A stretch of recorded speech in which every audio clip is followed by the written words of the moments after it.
नमस्कार विद्यार्थी मित्रांनो, मी संतोष बोटेवर आपले स्वागत करीत आहे विद्या कोचिंग क्लासेसमध्ये. तर आज आपण पाहणार आहोत वर्तुळाचे क्षेत्रफळ कसे काढायचे.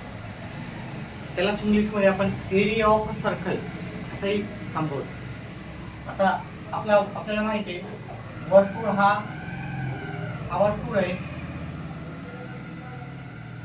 वर्तुळाच्या केंद्रातून वर्तुळावर जर आपण एक रेष काढली तर त्याला आपण काय म्हणतो, त्रिज्या.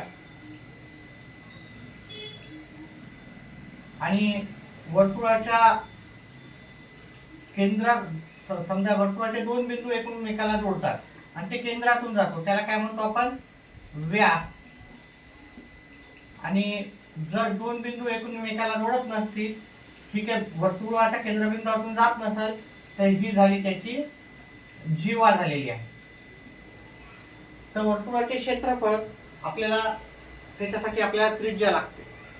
समजा मी 2-3 एक्झाम्पल घेतो. वर्तुळाची त्रिज्या जी दिलेली आहे, वर्तुळाच्या त्रिज्याला आपण r म्हणून संबोधतो आणि वर्तुळाची त्रिज्या दिली आपल्याला 14. तर आपण क्षेत्रफळ कसं काढायचं, तर त्याचं सूत्र लिहायचं. वर्तुळाचे क्षेत्रफळ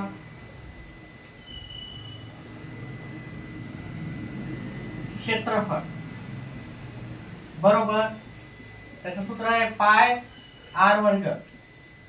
आता हे याला आपण पाय हे चिन्हानं दर्शवतो आणि या पायची जी किंमत असते, पाय बरोबर असते 3.14 किंवा आपण पाय बरोबर लिहू शकतो 22/7.